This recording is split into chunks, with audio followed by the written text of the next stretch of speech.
नमस्कार मित्रों, गुलचक्र की यूट्यूब चैनल पे आप लोगों का स्वागत है। मेरा नाम है नवीन कुमार। इंडियन पॉलिटी का क्लास आपका स्टार्ट हो चुका है और पूरी तरह जीरो लेवल से क्लास हमने स्टार्ट किया है। मेरे प्यारे भाई, जाकर के प्लेलिस्ट में आप इंडियन पॉलिटी का क्लास देख सकते हैं कि संविधान क्या होता है, संविधानवाद क्या होता है, राष्ट्र क्या होता है, राज्य क्या होता है, भारत का संवैधानिक विकास टॉपिक फिर हमने स्टार्ट किया है और उस कॉन्स्टिट्यूशनल डेवलपमेंट ऑफ इंडिया वाले पार्ट में काफी अधिनियम हमने डिस्कस भी कर दिए हैं।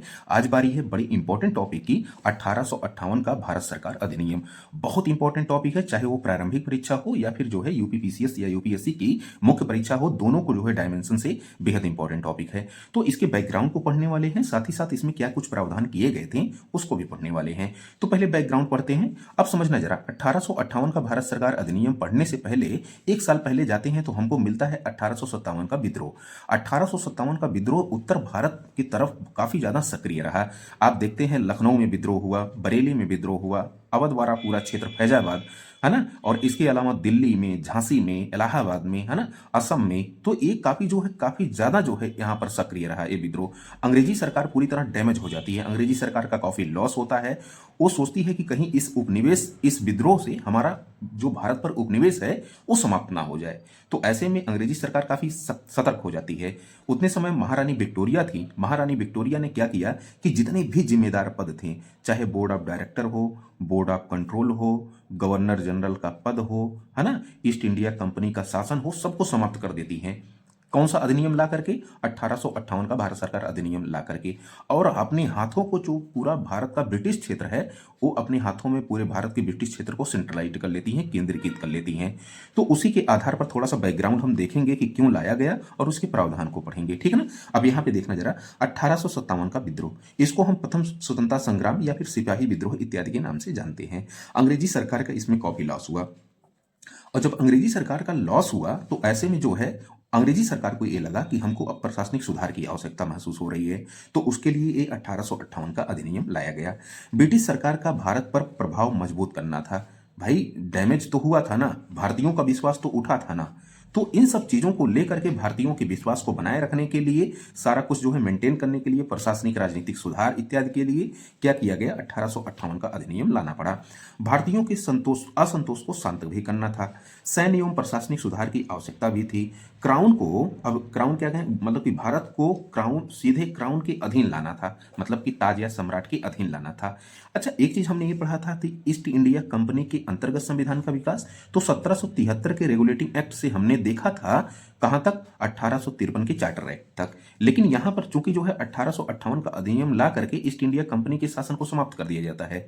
अब जो है आपका इंडिया पर शासन जो होगा वो सम्राट या ताज का होगा। तो इसलिए हम कहते हैं शासन, सम्राट या क्राउन या ताज के शासन के अंतर्गत संविधान का विकास। तो 1858 से लेकर के 1947 तक के स्वतंत्र भारत अधिनियम तक अब ताज या सम्राट का शासन होगा, ठीक है ना। तो अब आते हैं हम लोग एक बार ये देखते हैं कि 1858 का जो शासन अधिनियम है, भारत सरकार अधिनियम, उसमें क्या क्या प्रावधान किया गया। तो पहला देखना जरा, हमने बैकग्राउंड बता ही दिया है कि महारानी विक्टोरिया क्या करने वाली है। तो ईस्ट इंडिया कंपनी के शासन को देखिए समाप्त कर रही है। क्यों?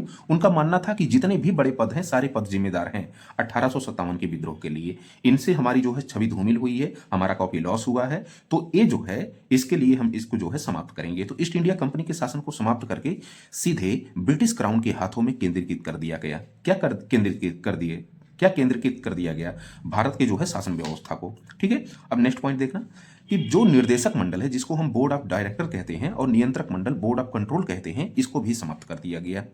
अब देखिए तीन पद समाप्त, एक ईस्ट इंडिया कंपनी के शासन को समाप्त करके क्राउन के हाथों में सीधा केंद्रीकृत कर दिया गया पूरा भारत का प्रशासन, और board of director, board of control को समाप्त करके इसके स्थान पर भारत सचिव, जो सेक्रेटरी ऑफ इंडिया है, भारत सचिव नामक एक नया पद जो है सृजित किया गया। ऐसे पहले भारत सचिव लॉर्ड स्टैनली को बनाया गया। ये सब पॉइंट आपको राइट डाउन करना है, लिखना है, ठीक है ना, ताकि आपको कंटेंट में किसी प्रकार की समस्या ना हो फैक्ट को लेकर के। अच्छा, अब यहां पर देखना जरा, मैं कह रहा हूं कि सीधी सी बात कि अगर जैसे ईस्ट इंडिया कंपनी के शासन को समाप्त किया जा रहा है, उसके स्थान पर कोई लाया जा रहा है ना, board of director, board of control को समाप्त किया जा रहा है, तो उसका काम कोई करेगा ना। तो कौन कर रहा है? भारत सचिव। भारत सचिव का एक नया पद सृजित किया जा रहा है। ये कहाँ? इंग्लैंड में सृजित किया जा रहा है, ठीक है। और मजे की बात है कि ये जो पहला भारत सचिव है वो लॉर्ड स्टैनली बना। इसकी सहायता के लिए एक 15 सदस्यीय परिषद बनाई जाती है। किसकी सहायता के लिए? भारत सचिव की सहायता के लिए, ठीक है। अब भारत सचिव के लिए जो 15 सदस्यीय ये परिषद है, इसी को भारत कार्यालय कहा जा रहा है। तो अगर कोई पूछे कि भारत कार्यालय कौन था, क्या था? तो वो जो भारत सचिव की सहायता करती थी 15 सदस्यीय परिषद, उसी को भारत का कार्यालय कहा जाता था। तो उम्मीद है कि दोनों पॉइंट समझ में आए होंगे। आते हैं नेक्स्ट पॉइंट, देखते हैं कि क्या कुछ कहा गया है। आप देखना, कह रहा है कि नेक्स्ट पॉइंट 1858 के भारत सरकार अधिनियम में कि गवर्नर जनरल को नए नाम वायसराय के रूप में जाना गया। अच्छा, गवर्नर जनरल का भी पद समाप्त कर दिया जाता है और उसके बाद जो है इसके स्थान पर एक नया पद लाया जाता है, वायसराय का पद। तो सवाल है कि पहला वायसराय कौन बनाया गया था? लॉर्ड कैनिंग बनाए गए थे, ठीक है ना। अच्छा, वायसराय और गवर्नर जनरल में यही फर्क था कि जो वायसराय होता था ये ब्रिटिश सम्राट के प्रति ज्यादा उत्तरदायी था, ठीक है। नेक्स्ट पॉइंट है कि सेना का पुनर्गठन किया गया। अब ब्रिटिश सम्राट का यही मानना था कि ये जो 1857 का विद्रोह हुआ है उसमें जो इंग्लिश सेना है और जो इंडियन सेना है, भारतीय सेना का अनुपात बहुत ज्यादा था, इसलिए जो है ये 1857 का विद्रोह संभव हो पाया है। तो अब जो ये इंग्लिश सेना और इंडियन सेना है, भारतीय सेना, इसके अनुपात को, मतलब कि जो अंग्रेजी सेना है इसकी सेना को बढ़ाने का काम किया जा रहा है। तो वही कह रहे हैं कि सेना का पुनर्गठन कर दिया गया, ठीक है। फिर नेक्स्ट पॉइंट, भारतीयों के अधिकारों की घोषणा की गई।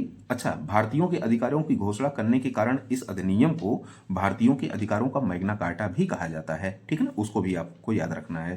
तो भारतीयों के अधिकारों की घोषणा, जिसके अंतर्गत अहस्तक्षेप की नीति का प्रावधान किया गया। मतलब यह कहना चाह रहा है कि भारत की जो धर्म होगी, संस्कृति होगी, उसमें अंग्रेजी सरकार के द्वारा किसी प्रकार का हस्तक्षेप नहीं किया जाएगा। तो एक कुछ जो है पॉइंट थे 1858 के अधिनियम के, है ना, तो वो आपको राइट डाउन करना है। बाकी अगर यहाँ पर मेंस को लेकर के देखें तो कुछ कमियां भी हमको दिखानी पड़ेंगी, जैसे प्रशासन में भारतीयों की भागीदारी की कमी का होना, केंद्रीकरण की जो है अधिकता पर बल दिया जाना, लोकतांत्रिक सुधारों की अनुपस्थिति, भारतीय समाज तथा अर्थव्यवस्था की उपेक्षा करना, मतलब कि ये सब सारी चीजें जो है इसमें लैक दिखा गया, कमी देखी गई। तो अब मेंस का जो क्वेश्चन आया है वो कह रहा है कि भारत सरकार अधिनियम 1858 के लाए जाने के कारण वह इस अधिनियम में निश्चित प्रावधानों की चर्चा कीजिए, निहित प्रावधानों की चर्चा कीजिए, ठीक है ना। तो क्या क्या प्रावधान थे वो आपको बताना है और साथ ही साथ यह एक बैकग्राउंड बताना है, ठीक है। तो आते हैं नेक्स्ट जो है अधिनियम के साथ स्टार्ट करते हैं। हम लोग देखने जा रहे हैं 1861 का भारत परिषद अधिनियम। बहुत ही इंपॉर्टेंट अधिनियम है और यहां से बार बार क्वेश्चन पूछा जाता है। पोर्टफोलियो प्रणाली को लेकर के पूछा गया, स्थानीय प्रतिनिधित्व को लेकर के क्वेश्चन पूछा गया, अध्यादेश को लेकर के क्वेश्चन पूछा गया।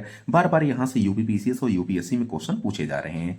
तो एक बार ये समझते हैं कि 1861 का भारत परिषद अधिनियम लाए जाने के क्या कारण थे और फिर प्रावधान पर हम चर्चा करेंगे, ठीक है ना।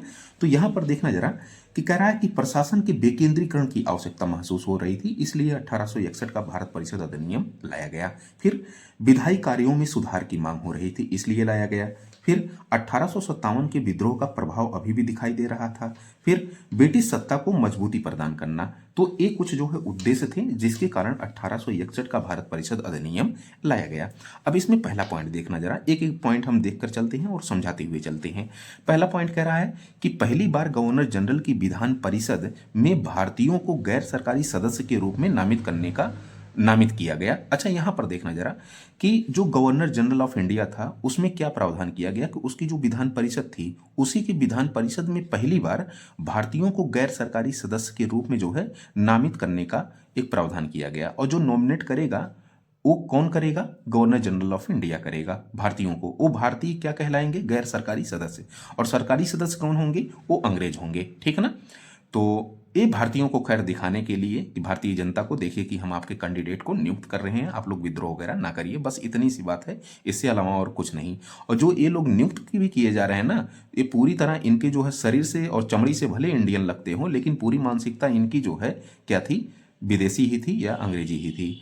तो वहां पे कह रहा है कि पहली बार गवर्नर जनरल की विधान परिषद में भारतीयों को गैर सरकारी सदस्य के रूप में नामित किया गया, जिसमें पटियाला के राजा, बनारस के राजा और सर दिनकर राव को शामिल किया गया। बहुत इंपॉर्टेंट है, बार बार यहां से क्वेश्चन आया हुआ है, ठीक है।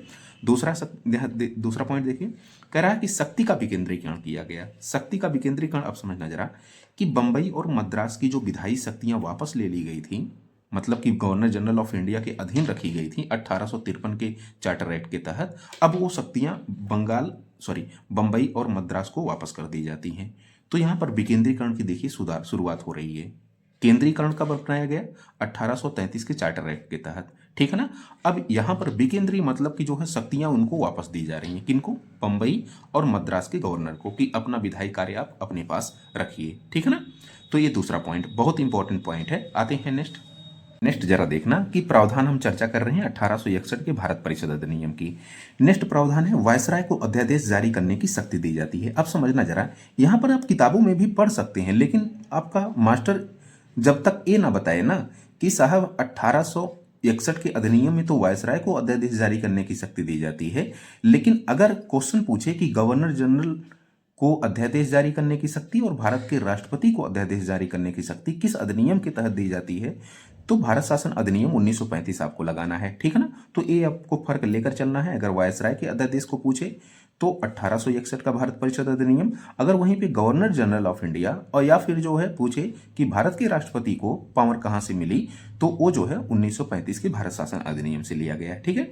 अब यहाँ पे देखना नेक्स्ट पॉइंट, पोर्टफोलियो प्रणाली, जिसको हम विभागीय प्रणाली कहते हैं, इसका प्रारंभ हुआ। ये क्या होता है? जैसे मंत्रालय होते हैं ना, रेलवे मंत्रालय, रक्षा मंत्रालय, विदेश मंत्रालय, गृह मंत्रालय, है ना, ऐसे सूचना एवं प्रसारण मंत्रालय, तो इन जो मंत्रालयों का जो समूह होगा उसी को हम क्या कहते हैं? विभाग। विभाग कहते हैं ना। तो ये विभागीय प्रणाली या पोर्टफोलियो प्रणाली का प्रारंभ पहली बार 1861 के भारत परिषद अधिनियम में दिखाई पड़ता है। फिर बंगाल में, अब देखिए 3 प्रांतीय जो है विधान परिषदें हैं जिनका गठन किया जाता है। एक बंगाल, इस अधिनियम के तहत 1861 बेहद इंपॉर्टेंट पूछा गया है। एक बंगाल, उत्तर पश्चिमी सीमा प्रांत, और एक तीसरा है पंजाब। तो कब कब किया जाता है? प्रावधान तो इसी 61 के तहत किया गया, लेकिन इनका गठन जो है वो 1862 में किया गया बंगाल का, उत्तर पश्चिमी सीमा प्रांत का 1866 में किया गया, और पंजाब का 1897 में ये प्रांतीय विधान परिषदों का गठन किया गया, ठीक है ना। ये तीसरा पॉइंट आपका, तीसरा क्या, पांचवा छठवां पॉइंट हो गया।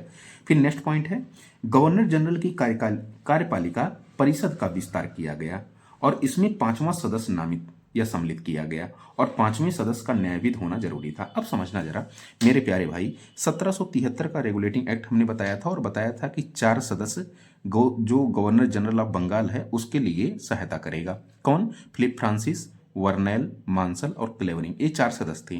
फिर हमने 1784 का जो पिट्स इंडिया एक्ट बताया, तो 4 से सदस्यों की संख्या घटा करके 3 कर दी जाती है। फिर सुना जरा, 1833 का जब चार्टर एक्ट लाया जाता है, फिर चौथे सदस्य के रूप में जो है लॉर्ड मैकाले को शामिल किया जाता है, ये विधि सदस्य के रूप में शामिल होता है।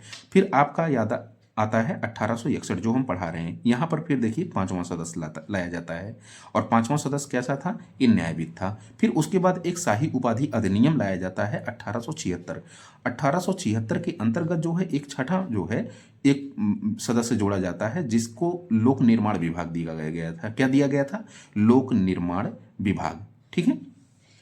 तो ये जो है ये आपको क्रोनोलॉजी याद करनी है। अगर क्रोनोलॉजी नहीं याद रहेगी तो आपको क्वेश्चन गलत कर देंगे। छत्तीसगढ़ पीसीएस में एक क्वेश्चन पूछा गया, जो कि अगर आपको ये नहीं पता होगा, यहीं से पूरा लाइन से ही क्वेश्चन उठाया है, ठीक है। आते हैं नेक्स्ट, विधायी कार्यों के लिए गवर्नर जनरल की परिषद का विस्तार किया गया, जिसमें न्यूनतम 6 सदस्य और अधिकतम 12 सदस्यों को गवर्नर जनरल मनोनीत कर सकता था। ये बहुत बेहतर, इंपॉर्टेंट, बहुत अच्छा है। आधे सदस्यों का गैर सरकारी सदस्य होना आवश्यक था। यहाँ पे समझना जरा कि विधायी कार्य, और विधायी कार्य कौन कर रही है? केंद्रीय विधान परिषद कर रही है। वही केंद्रीय विधान परिषद जो 1853 के जो है चार्टर एक्ट के दौरान लाई गई थी, जिसको हम मिनी संसद कह रहे हैं, ठीक है ना। तो वही क्या इसमें कहा जा रहा है कि साहब ये जो केंद्रीय विधान परिषद होगी, इसके मिनिमम 6 सदस्य होंगे और अधिकतम 12 सदस्य होंगे, ठीक है। और जो सदस्य होंगे उसमें आधे सदस्य गैर सरकारी सदस्यों का होना जरूरी होगा, ठीक है। तो ये हमने जो है पूरा प्रावधान देखा। आते हैं नेक्स्ट,